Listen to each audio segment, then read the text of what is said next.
Horizon League basketball is back on the FanDuel Sports Network as the Northern Kentucky Norse host the Wright State Raiders. Let's toss it to the third member of our team. It's Emily Sisk.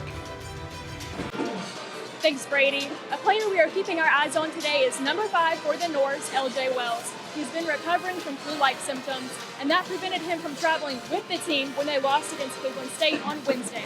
He was back in practice yesterday, though, and looked great at the shoot-around this morning. He averages about 7 points per game and is third on the team when it comes to rebounding stats. So we're sure his return will have an impact on the end result. Back to you, Brady. NKU basketball on the FanDuel Sports Network.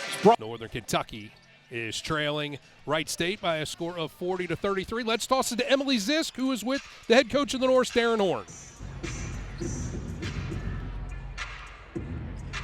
Coach, a pretty hectic first half. What stood out to you from your team? I think we had to do a better job of guarding the basketball. Too many easy baskets for them at the rim. Really like our aggressive offense and getting to the foul line 14 times.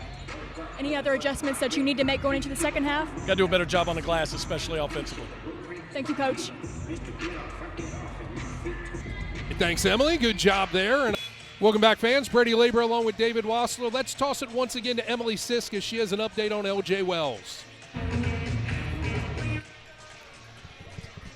That's right, guys. I caught up with the head trainer before they went into the locker room. I asked him about LJ Wells, and it looked like the right side of that leg. He said, well, it hurts, and we're working through it. I saw them doing a few exercises and stretches on the sideline going into the half.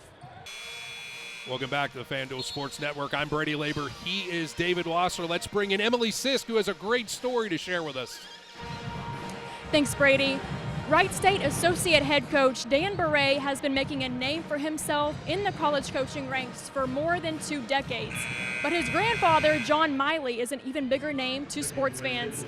If you haven't heard of his name, you likely have heard of his work.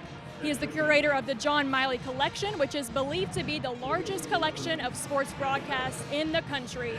Miley's collection is significant because during the first several decades of broadcasting, the stations and networks never actually recorded the broadcast.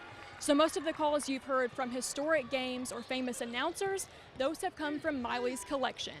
His collection is now in the Library of Congress and Media School at Indiana University.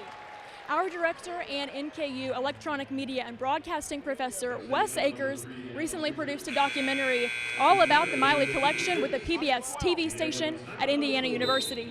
It's titled Archiving Airwaves, the Miley Collection, and it will air nationally on PBS stations this spring. Back to you, Brady. All right, great job there, Emily, and we got to take it to another quick break as Northern Kentucky gets the hoop and the harm. They'll be shooting free throws when we come back on the FanDuel Sports Network.